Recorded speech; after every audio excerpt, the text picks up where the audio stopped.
kami dari kelompok 4 menjelaskan tentang penulisan partikel. Perkenalkan, nama saya Dinda Tasya Fardila dan ini teman-teman saya. Nama saya Fauzan Burhadi. Nama saya Dewi Novitasari. Nama saya Habibullah Nugroho. Partikel atau kata tugas adalah kelas kata yang hanya memiliki arti gramatikal dan tidak mempunyai arti leksikal.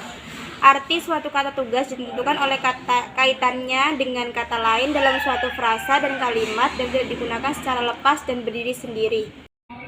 Yang kedua yaitu penegasan. Partikel penegasan meliputi kata yang tidak tertakluk pada perubahan bentuk dan hanya berfungsi menampilkan unsur yang diiringinya. Dalam bahasa Indonesia ada 4 partikel penegasan yaitu kah, lah, tah, dan pun. Berfungsi menegaskan. Yang pertama yaitu mengubah kalimat deklaratif menjadi kalimat interrogatif. Contohnya yaitu diakah yang akan datang. Yang kedua bersifat menasuka dalam kalimat interrogatif yang telah memiliki kata tanya seperti apa, di mana, dan bagaimana. Dan contohnya yaitu apakah ayahmu sudah datang.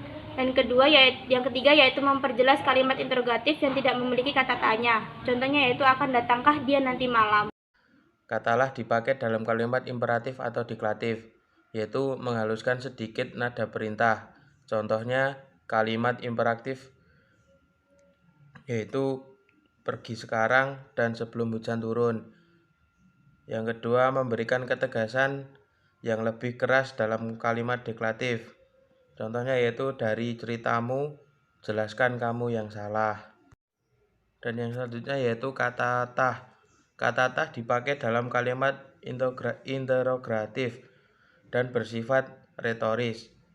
Penanya tidak berharap mendapat jawaban dan seolah hanya bertanya kepada diri sendiri. Partikel tah banyak digunakan dalam sastra lama, tapi kini tak banyak digunakan lagi. Contohnya, apa tah hidup ini tanpa engkau? Materi selanjutnya yaitu pun. Pun dipakai dalam kalimat deklaratif. Mengeraskan arti kata yang diiringinya. Mereka pun akhirnya setuju dengan usul kami. Yang kedua, menandakan perbuatan atau proses berlaku atau terjadi jika dipakai bersama dengan kata lah. Contohnya, tidak lama kemudian hujan pun turunlah dengan derasnya. Dan selanjutnya itu ada interjeksi. Interjeksi atau kata seru adalah partikel yang mengungkapkan rasa hati pembicara. Interjeksi biasanya dipakai di awal kalimat pada penulisannya diikuti oleh tanda koma. Secara struktural, interjeksi tidak bertalian dengan unsur kalimat lain. Interjeksi umumnya berupa bentuk dasar, meskipun ada juga yang berbentuk turunan. Banyak interjeksi yang digunakan dalam bahasa lisan atau bahasa tulis yang berbentuk percakapan. Karena itu, umumnya interjeksi lebih bersifat tidak formal. Pada bahasa tulis yang tidak merupakan percakapan, khususnya yang bersifat formal, interjeksi jarang dipakai.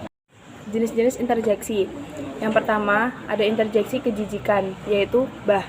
Yang kedua, ada interjeksi kekesalan, yaitu huh. Yang ketiga, ada interjeksi kekaguman atau kepuasan, yaitu aduhai. Yang keempat, ada interjeksi kesyukuran, yaitu syukur. Yang kelima, ada interjeksi harapan, yaitu insya Allah. Yang keenam, ada interjeksi keheranan, yaitu aduh. Yang ketujuh, ada interjeksi kekagetan, yaitu astaga. Yang kedelapan, ada interjeksi ajakan, yaitu ayo. Yang kesembilan, ada interjeksi panggilan, yaitu hai. Yang kesepuluh, ada interjeksi simpulan, yaitu nah. Ya, selanjutnya ada artikel. Artikel, artikula, atau kata sandang adalah partikel yang membahas tentang makna nominal. Dalam bahasa Indonesia ada 3 kelompok artikel. Yang pertama ada artikel yang bersifat gelar, yaitu sang, sri, hang, dang. Yang kedua ada artikel mengacu kepada makna kelompok, yaitu para kaum, umat. Yang ketiga yaitu ada artikel yang nominalkan, yaitu si. Selanjutnya preposisi. Preposisi atau kata depan adalah kata yang secara sintaksis terdapat di depan nomina, adjektif, atau adverbia, dan secara semantik memandai berbagai hubungan makna antara konstituen di depan dan di belakang preposisi tersebut. Kata-kata yang digunakan di depan kata benda untuk mengkaitkan kata benda itu dengan bagian kalimat lain disebut kata depan. Umpama kata-kata di, dengan, dan oleh pada kalimat berikut. Kakek tinggal di desa, atau nenek menulis dengan spidol, atau jembatan ini dibangun oleh pemerintah. Selanjutnya konjungsi. Konjungsi, konjungtor, atau kata sambung adalah kata atau ungkapan yang menghubungkan dua satuan bahasa yang sederajat, yaitu kata dengan kata, frasa dengan frasa, klausa dengan klausa, serta kalimat dengan kalimat. Contohnya itu dan, atau, serta. Mahasiswa tanpa kekasih, cukup sekian, terima kasih.